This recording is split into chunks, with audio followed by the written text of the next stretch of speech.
Putin is banking on the United States failing to deliver for Ukraine. We must prove him wrong.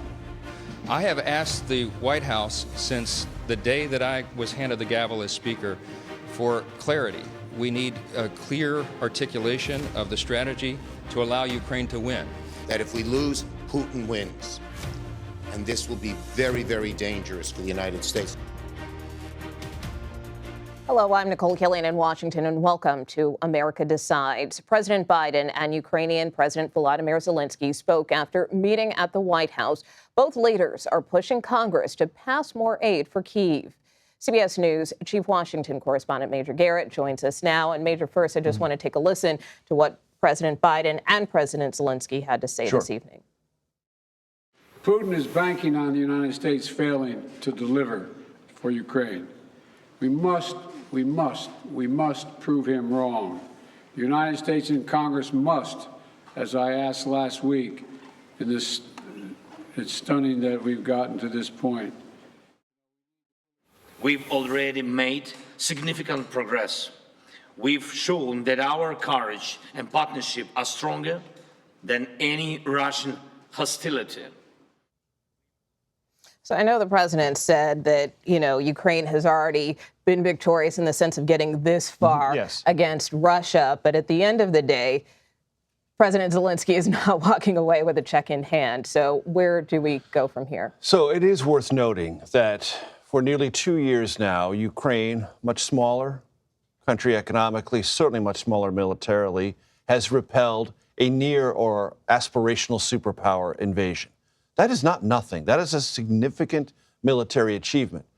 Having said that, the vaunted or much advertised spring and summer counteroffensive did not gain nearly as much territorial ground as the Ukrainians hoped for, and it didn't shift any of the political motives that the Putin government has to maybe sue for peace. It's at a stalemate. That's not my word. That's the word of Volodymyr Zelenskyy's defense minister, which did not go down well in Kyiv and has caused a bit of a schism between the two of them. And the political pressures around Zelenskyy in Ukraine are intensifying. Why? Because he keeps focusing, as he thinks he must relentlessly focus, on the positive appraisal, not the stalemate. But the stalemate is real. That's what makes this $61 billion request from the President of the United States to Congress all the more important. To put Ukraine on a better, more formidable potential fighting footing, it needs more U.S. assistance. That's the president's argument. Right now, it's stalled in Congress because it's not just about Ukraine or Israel, it's about border security. And that's a tough issue. And right now, the separation on that issue is such that everything else is delayed and hung up.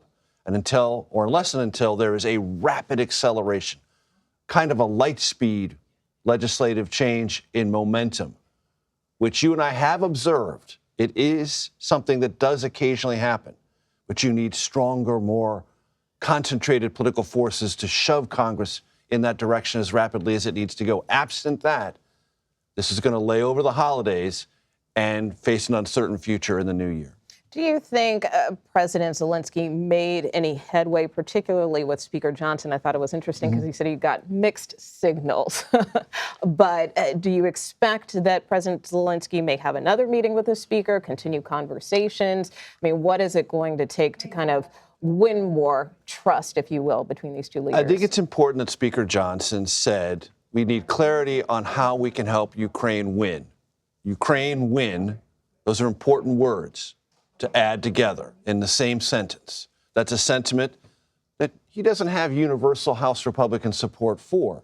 And many House Republicans don't think Ukraine can win and are not even convinced that they should win or that investment is worth what President of the United States, President Biden, says it is. They don't see it in the construct of, well, what happens? They're not as concerned about Putin having recaptured Ukraine, then turning his attention to the Baltic states or Moldova or Poland, all of which Zelenskyy did just say standing next to the President of the United States. So for Mike Johnson, the newly minted House Speaker, to say, we want clarity on how Ukraine can win is not insignificant. But he's not willing to have Ukraine win if he doesn't get what he wants in terms of border security policy changes, significant ones from the Biden White House, which, as CBS has reported, the White House now appears open to. It's only a question of speed, intensity, and can you get that done before Congress wants to leave town before Christmas? In terms of Republicans' posture on this, though, could it potentially backfire on them? I mean, we heard the president reference, Russia propagandists are cheering on Republicans for blocking aid to Ukraine. So does this play into Russia's hands? It certainly looks like as if it does. And every time there is hesitation in Washington around Ukraine, Putin is encouraged, probably salivating, because, and this is not my analysis only, it's the analysis being written throughout Europe. If the Europeans and the Americans are not sufficiently committed to Ukraine, basically telling Russia, you'll always care about Ukraine more than we will, then Russia will never stop. They will live with this stalemated war. Why? Because they have more personnel, more military material, and more willpower. There has to be more willpower, more military equipment, more energy put into Ukraine to protect it from this Russian invasion and the collapse of its own sovereignty. So, with that, you have to have more energy, more spirit, if you will, conveyed through money and military material from the West, defined as Europe and the United States. And right now, that's wavering. There's a conversation about, well, can we bring, meaning the European West, Ukraine into the European Union? That's certainly possible. Zelenskyy talked about that. There could be a little bit more rhetoric and a little bit more energy from the European Union. Hey, let's do this. Another signal. Those signals still are a little soft. And everything that's soft or hesitant in this space encourages and solidifies Putin's calculations, both militarily and politically. We also heard Ukraine's president talk about having dominance in the skies, but yet at the same time, we know the White House has been hesitant to provide more of that air power. How does that complicate the ask from Ukraine, if you will? Again, this is a kind of a definition. I'm not expert enough to understand what Zelenskyy means by dominance in the sky. Does he mean super advanced fighter jets? Or does he mean capabilities to get rid of Russian drones? Because Russian drones purchased from Iran have been a very significant irritant for Ukraine trying to regain territory lost. I don't know how he defines it, but he needs more, whether it's Patriot missiles, whether it's anti-drone mechanisms, or jets from some source. Does it have to be the United States? Can it be NATO partners? I don't know. That's to be haggled and negotiated and sorted out. But the simple truth is, Ukraine needs more than it currently has, and it's not clear that Congress right now is prepared to provide it. Even if that's the case, do you see a scenario where ultimately Ukraine funding and the border are decoupled because of the situation on the ground, and not only there, but also, Israel funding is tied to this as well? I don't see it.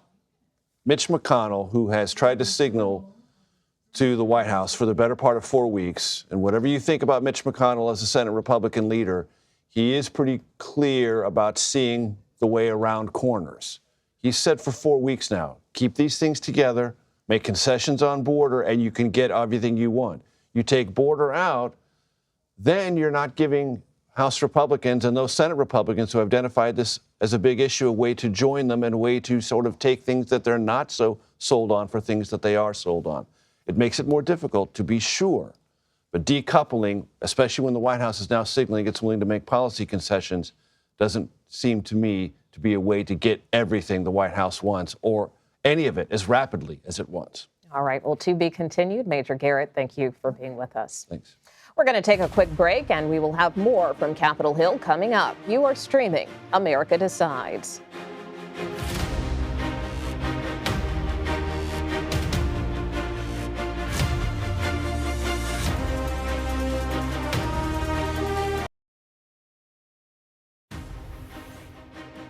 Welcome back to America Decides. We are following President Biden and Ukrainian President Volodymyr Zelensky's remarks at the White House. His arrival to Washington comes as lawmakers are working to negotiate a last-minute potential aid package and before a vote in the House to approve an impeachment inquiry into President Biden. Political reporter for Semaphore, Kadia Goba, joins us now. Good to see you, Kadia. Congressional reaction, what has congressional reaction been like to President Biden and President Zelensky's press conference this evening? Yeah, so members are still adamant, and it doesn't seem to have moved anything or anyone's mind. Members who were on the fence about whether or not they would support Ukraine seem to still be there. I mean, Speaker Johnson, immediately after meeting with Zelensky, said that, while they stand with Ukraine, he still wants those border provisions that they've been asking for, and they want the White House to give them some kind of endgame analysis as to when, the U.S. will pull out. So it doesn't seem to have moved many people that I've talked to on the Hill. Even though it may not have moved the needle, I mean, what are you hearing from your sources about some of those discussions that happened behind closed doors with the Speaker, Leader Jeffries, and senators today?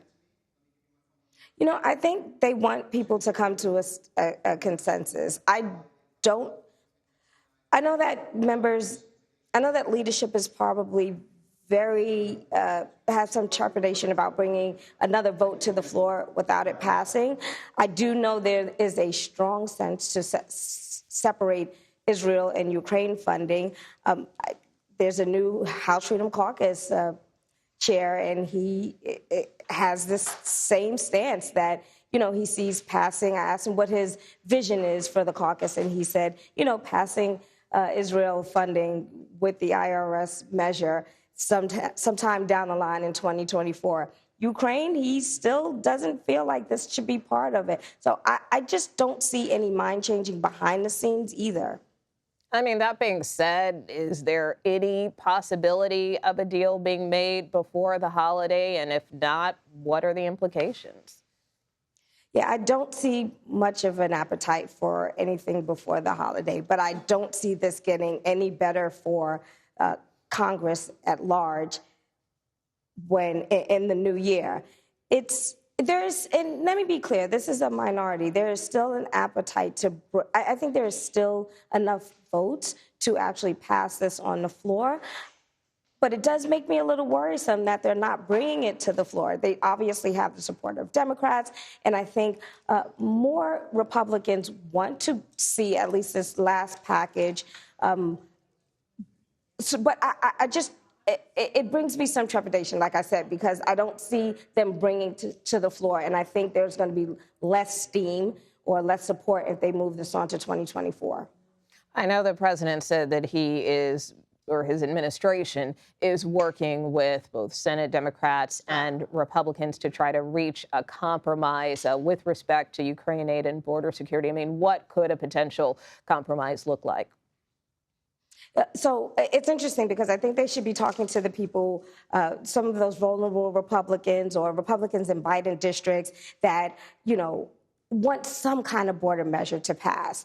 Right now, there is this split in the Republican conference where hard right Republicans want H.R. 2 as it is. And then there are other people, more moderate Republicans and people in those border districts that just want to see some kind of provision passed.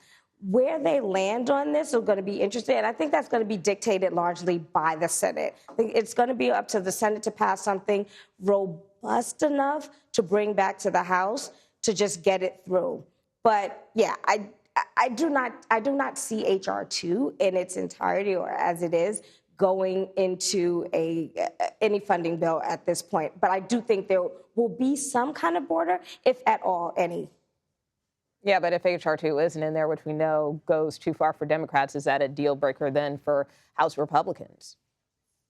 No, I do think that they'll have to peel off and bring some kind of compromise. I think there is enough support from, like I said, those moderate members or members who just want to get some kind of border provision done. I think there is some support if they have if they have Democrats on their side.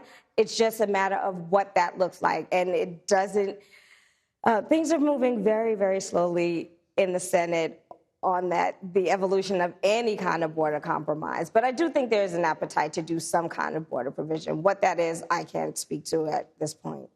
Yeah, well, turning to other matters that Congress is taking up, as you know, the House is moving forward with a vote to launch an impeachment inquiry Wednesday to formalize that. Let's take a listen to what Speaker Johnson told reporters today. The impeachment inquiry is necessary because, as you know, our committees of jurisdiction, oversight, judiciary, ways and means, Chairman Comer and Jordan and Smith have done an extraordinary job following the facts on this. Remember, it's Article 1 of the Constitution gives the House the impeachment authority. And I've said at this podium before, next to a declaration of war, impeachment, arguably the heaviest power that the House has. I know the Speaker said this is a necessary step in his view, but why are Republicans moving forward with this now? Well, I think there were a lot of criticism at this onset that there wasn't an impeachment inquiry vote. I think if you remember when Kevin McCarthy brought this up and said that the impeachment inquiry at the beginning or middle of the year, he talked about the 3 committees that would be spearheading it. There was a lot of pushback from people who said, well, there should be an inquiry vote. Well, now there's that vote. And we actually see some of the more moderate Republicans, especially those coming out of New York and those Biden plus districts, who initially said, well, there wasn't enough evidence, but now, well, you know, an inquiry is a little different. This will be interesting. I think they have the votes to pass it. There's one, Mr. Buck from Colorado, who has been adamant about, you know, he just doesn't see this as a way to move forward. But I don't see how Republicans get out of not actually impeaching Joe Biden after they go through an impeachment inquiry. I think, like, do you just let him off the hook at this point after that? I think that is something that they'll have to come to terms with after they pass this impeachment resolution or impeachment inquiry resolution. Also, in terms of House Republicans, they got a lot of attention for that hearing last week on anti-Semitism on college campuses. We saw the resignation of the president of the University of Pennsylvania. Harvard announced today that its president, Claudine Gay, will stay on. Want to just play a bit of sound from Congresswoman Elise Stefanik, who led that line of questioning. This is a moral failure of Harvard's leadership and higher education leadership at the highest levels. And the only change they have made to their code of conduct, where they failed to condemn calls for genocide of the Jewish people, the only update to the code of conduct is to allow a plagiarist as the president of Harvard. So just very briefly, I know the Congresswoman was calling for the presidents of Harvard and MIT to resign, but where does this congressional investigation go from here?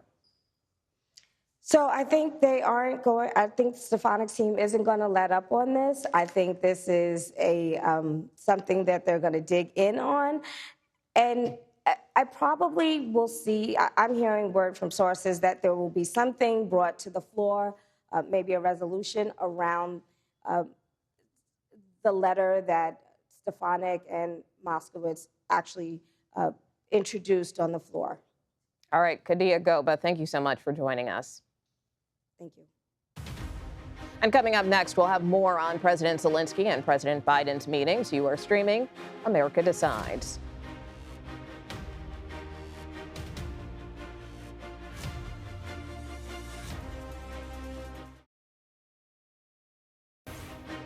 Ukrainian President Volodymyr Zelenskyy made his case for more aid in Washington today. He and President Biden held a joint press conference at the White House and both discussed the issue.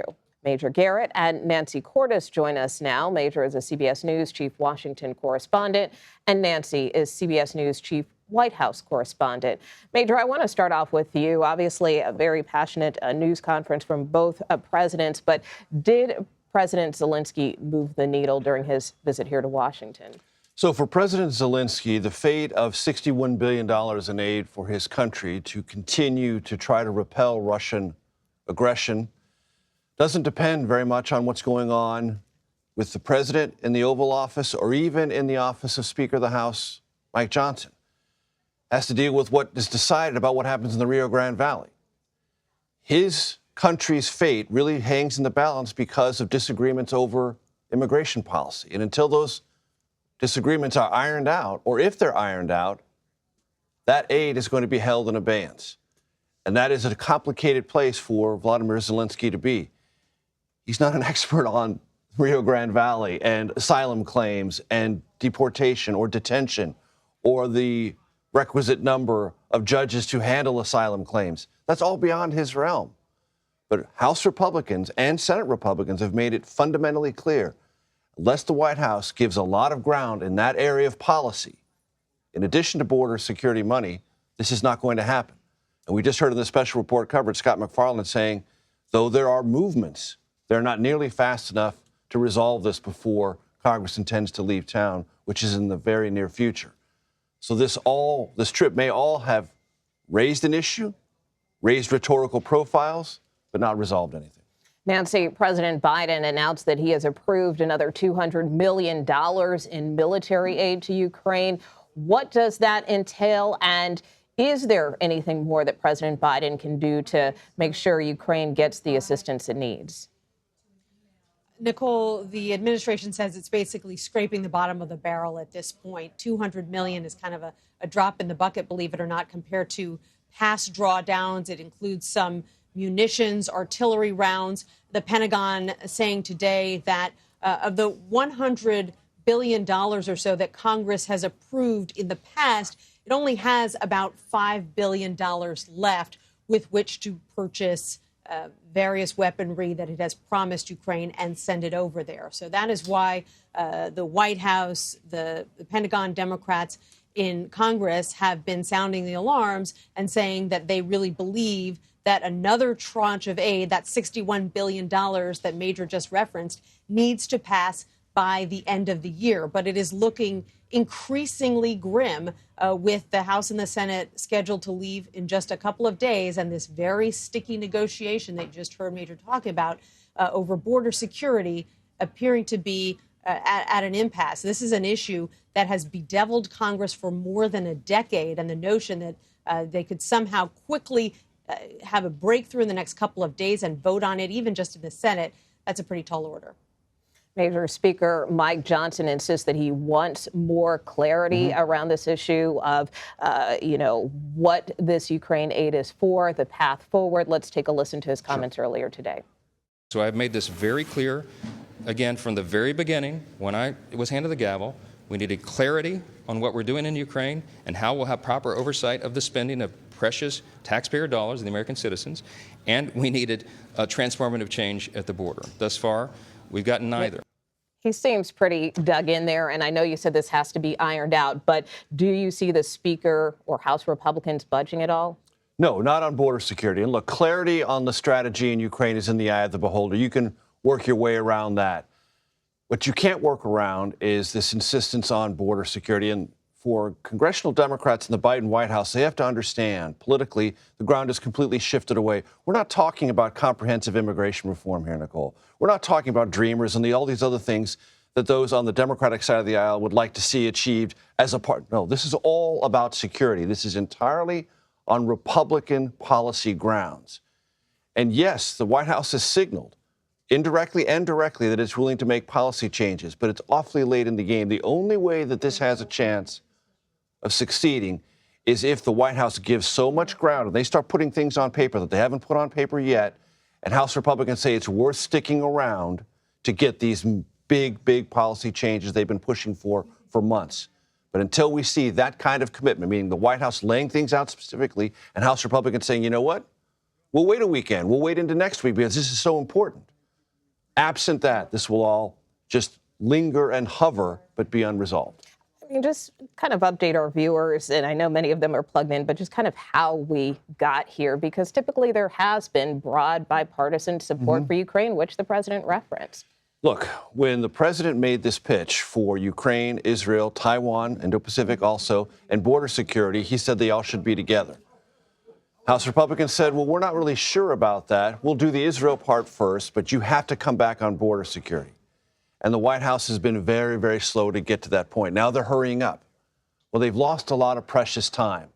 If they were going to make these concessions on border security, if they'd started to make them 2 or 3 weeks ago, this might have been a doable deal. The big question is now, can you, as Scott McFarland said and Nancy Cordes just said, move this so rapidly in ways that have never happened before?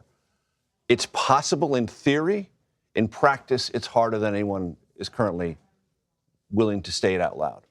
Nancy, the president said that his administration is working with Senate Democrats and Republicans to try to reach a compromise over Ukraine funding and these changes in border policy. What is the status of those talks? Well, Nicole, just a couple of hours ago, our CBS colleague Camilo Montoya Valdez reported that actually there has been a major development, and that is that the White House is now making it clear that they actually might be willing to make some pretty significant changes to asylum policy in particular, make it easier to expel migrants who come to the U.S. applying for asylum, might make it easier to deport migrants who don't meet the qualifications. And, this has been something that has been very difficult to nail down for weeks. The president said very vaguely that he would be open to making changes to border policy. You heard him say it again in that press conference just a short time ago, but he hasn't gone into specifics. But now CBS News is reporting that the White House actually is open to specifics. And again, that is a move to try to hurry these conversations along, particularly on a day when the president of Ukraine is here in Washington. Obviously, it takes a lot to get him here. It takes a lot just to get him to leave the country because of the security concerns involved. And so the White House clearly trying to signal that that they are working at this. You had the Secretary of Homeland Security down on Capitol Hill today, meeting with lawmakers. So in the past few weeks, the White House has tried to stand back, tried not to get involved, tried to say that this is something that needs to be hammered out by Senate Democrats, Senate Republicans. Republicans said, no, we need to talk to the White House directly. You're the only ones who can really make and agree to these big changes. And it now looks like the White House is actually getting its feet wet and getting into these negotiations. I mean, even though the administration seems to be willing to compromise a bit more here, at the end of the day, they did put border funding in their original supplemental request. I mean, is there any regret about doing that?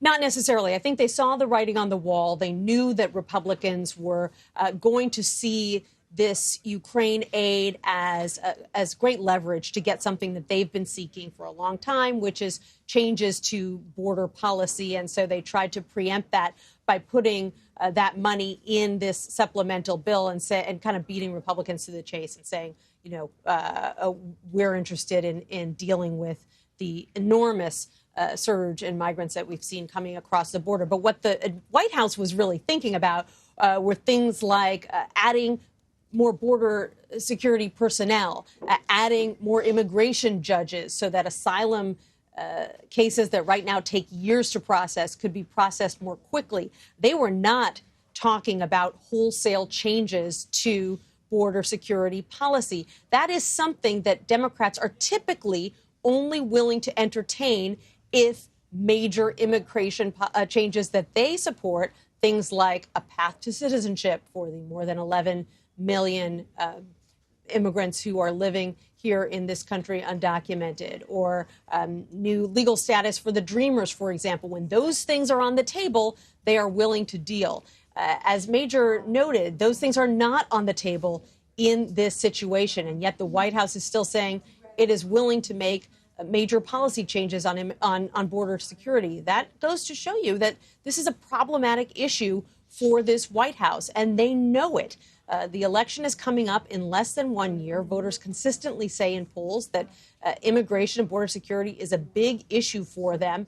And the White House is signaling that it's willing to go farther than it certainly ever has before.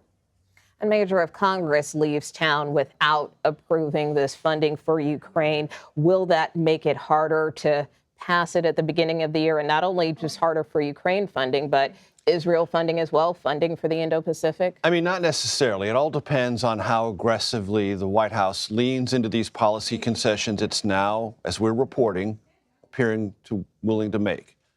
You put that on paper, and there's heavyweight negotiations that go on through late December, early January. Congress comes back, maybe it's ready to go. And maybe only 2 or 3 weeks are lost. And no one really believes that 2 or 3 weeks are going to decide the fate of Ukraine's sovereignty. But everyone has to be really focused on that. Otherwise, this thing could drift. Now, Ukraine does not operate in isolation. It has many European partners. And one of the Republican criticisms about Ukraine aid is not so much on the aid, but is Europe doing enough? That's an open question. Ukraine will rely on European nations to step up. But European nations, as has been clear from the outset, take their signals from the strength and the resilience of U.S. support.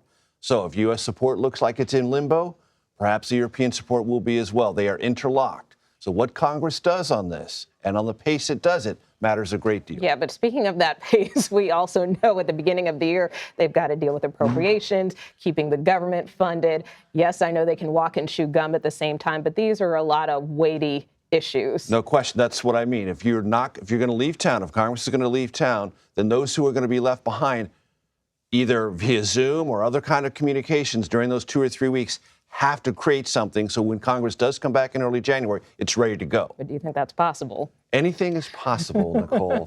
Probable, no. That's why this week is really super important. That's why the White House is leaning into it. And if it's going to make these concessions, doing so rapidly, again, to signal to House Republicans, hey, it's worth staying in town for, because you might get 80, 90% of what you asked for, which 3 months ago was a non-starter. Not my words, the White House's words. Maybe House Republicans will take that. We'll see. Nancy, I want to turn to something else that President Biden mentioned. He also weighed in briefly on the war between Israel and Hamas. What were the key headlines? Well, I think one of the biggest headlines was that he was not asked and did not address some of the comments that he made behind closed doors earlier today that were really eye-opening. He was at a fundraiser here in town, and without cameras rolling, but with a reporter present in the room, he unleashed probably his harshest criticism yet of the Israeli prime minister, particularly since this war began. He said that he basically doesn't agree with Bibi Netanyahu on anything, and he said, most critically, that he thinks it is probably time for Netanyahu to consider changing his cabinet, essentially making it less conservative than it is now. And that is something that you've heard from many other world leaders. It's something you've certainly heard from President Biden in the past before this conflict began, that he felt that this cabinet is too conservative. But he has withheld a lot of his criticism since this war began. He has shown unequivocal support for Israel. But clearly, his comments reflect a broader concern among members of his party that too many civilians have died in Gaza, that Israel is not, at least this current government, is not open to a two-state solution. And they're very concerned about the end game here. What happens after this war concludes, if it does, if the cabinet in its current form and with its current leader doesn't believe in a two-state solution? What happens then? And so President Biden was not asked about that at the podium today. He was asked about reports that the Israelis have begun flooding Hamas tunnels with seawater, which is something that had been foreshadowed for a couple of weeks now. He said that there had been reports that all the hostages were out of those tunnels because, as we know, there are still dozens of hostages, including some Americans who are still being held in Gaza. But he said he didn't know that for sure. Those were reports coming out of the Middle East, and he doesn't know that for sure. When asked how long he believes this conflict should last, he didn't have a specific answer. All right. Nancy Cordes at the White House for us tonight. Major Garrett, we thank you as always for being with us. CBS News has new exclusive reporting about what the White House may be open to in border talks. We'll have more in a moment. Stay with us. CBS News has exclusive new reporting. The Biden administration is open to supporting new border authority to expel migrants and expand detention policies to try to win over GOP support for Ukraine. CBS News immigration and politics reporter Camilo Montoya Galvez joins us now.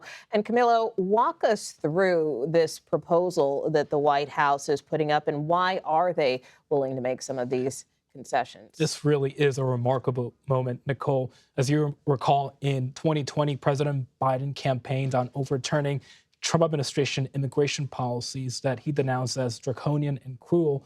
But now we have learned here at CBS News that his administration is open to agreeing to sweeping and hardline changes to U.S. and asylum policy at the border in exchange for getting Republican support for additional military aid to Ukraine. These changes include a new authority that would allow border agents to summarily expel migrants back to Mexico or their home countries, no questions asked, without an asylum screening, very similar to the Title 42 pandemic policy that ended in May. They have also proposed mandatory detention for the migrants who would be allowed to make a case for asylum. And finally, they would be open to a nationwide expansion of something called expedited removal, which is a fast-tracked deportation process that is currently limited to the border region. So this really is an extraordinary reversal by the Biden administration. Obviously, it's not clear whether Congress will actually come to an agreement and reach a deal on this very polarizing, contentious issue. But the fact that the administration is willing to entertain these very sweeping changes is very telling. I mean, how might this play with Republicans? Will it be good enough? And what about Democrats? Would it go too far for them? Well, these are all restrictive changes that Republicans want, at least in the Senate. However, in the House, Republicans have passed a bill, H.R. 2, that is much more draconian and much more sweeping in nature. It requires the detention of families with children, for example, the return to the so-called Remain in Mexico policy, and an end to the Humanitarian Parole Authority, which is this law that the administration has been using to allow hundreds of thousands of migrants into the country if they have sponsors, such as Afghans and Ukrainians. So it might not be enough for those House Republicans. That's still an open question. But I think the reason that we are here today is because of the situation at the border. I was just there along the Arizona border last week. We are seeing record levels of migrant arrivals from across the world, and the administration is certainly under a lot of political pressure to do something about it. Yeah, and we've seen Secretary Mayorkas start to get involved with these talks as well. Camilo, thank you so much. Special counsel Jack Smith is outlining evidence he plans to use in former President Trump's federal election subversion trial. We will discuss that next. You're streaming America Decides. Welcome back to America Decides. Special counsel Jack Smith plans to use former President Trump's White House phone records as evidence in his federal election subversion trial. In a court filing Monday, Smith said that prosecutors plan to call an expert witness who, quote, extracted and processed data from the phones of the former president and another unnamed person. They plan to examine Trump's phone usage on and around January 6th. CBS News chief election and campaign correspondent Robert Costa joins us now. Robert, really good to have you here. You previously reported on the records of the White House calls on January 6th. How important are the former president's records and data in this case? So the January 6th committee, Nicole, and others have already compiled at least a partial picture of what Trump was doing in the days before the Capitol attack, during the attack, and after. And some of that information comes from the National Archives, which has phone logs of Trump's official calls during that period made from a White House landline. But there's a more than 7-hour gap in those official records of the landline calls. So the question for the January 6th committee, the question for prosecutors has always been, well, what happened during that period? And now we know, based on this latest filing, that special counsel Jack Smith has acquired phone data from Trump's personal cell phone, from the cell phone of others around him in the White House at the time, that will provide what's called metadata. Now, metadata isn't the content of the calls. It's not like he's going to have recordings of what Trump was saying, but he'll have a time the call was made, the location of the call, the length of the call, and that will provide, perhaps, a roadmap for the prosecution to understand what Trump was doing, who he was talking to, and maybe going to those people and getting them to testify under oath about the extent of those conversations. And do we have a sense of who he may have been talking to? Steve Bannon, the former White House chief strategist who spent January 5th in the Willard Hotel across the street kind of thinking through what would happen on January 6th. Many calls we know to Rudy Giuliani, his lawyer at the time. Members of Congress, we know he was calling senators and House members to try to pressure them to do his bidding on Capitol Hill. Also, I want to turn to this request by the special counsel to the Supreme Court. They have agreed to rule on Trump's claim of criminal immunity in this case. Is there legal precedent here? Well, the precedent would be U.S. versus Nixon nearly 50 years ago in 1974 during Watergate. Then President Nixon was trying to protect his tapes, the internal tapes from inside of the White House. And long story short, this ruling said that presidents should have to turn over evidence, that presidents aren't immune from prosecution or sharing evidence. Now, Trump is trying to claim that as a former president, he can't be prosecuted for things he did while in office. So the special counsel is saying with his latest push, I want the Supreme Court to decide now, not later, whether Trump's immune from prosecution. And by doing this, he's effectively hoping they're going to give him a favorable ruling and allow this prosecution to move forward. Could this affect the timing of a potential trial? Sure. Trump has until December 20th to respond to the special counsel's request for a Supreme Court hearing or at least a review of this idea of allowing Trump a decision on Trump's immunity or not. And an appeal on a lot of different grounds could stall the special counsel's efforts. But what the special counsel is trying to do is essentially get ahead of Trump and his appeal frenzy, which is coming. And then I want to turn now to 2024, since we're just a couple of weeks away now from the Iowa caucuses. Nikki Haley picked up a pretty significant endorsement from Chris Sununu. What does that mean for her campaign? Back in the 1988 cycle, then New Hampshire Governor John H. Sununu provided a really crucial endorsement for George H.W. Bush, and it helped George H.W. Bush win the primary. Years later, the son of that governor, Chris Sununu, the son of John H. Sununu, has made this endorsement of Nikki Haley. So you have the Sununu political machine behind Nikki Haley, which is something. It means something in New Hampshire to have the imprimatur of the Sununus. That being said, Trump's a king, politically speaking, in New Hampshire. He's done very well there before. But there's a hope in the Haley camp that traditional Republicans, Sununu-type Republicans, can come together, unite that non-Trump vote. But it's going to be difficult for Haley, not a slam dunk at all with this endorsement, because you have Chris Christie, the former New Jersey governor, still in the race, and as CBS News has documented, running a John McCain-style town hall campaign that's gotten him some attention. But to your point, I mean, with respect to Nikki Haley, and, you know, there's kind of been a lot of discussion about her vying for this number 2 spot along with Governor DeSantis for that Trump alternative. I mean, are we starting to see a surge on the part of Nikki Haley?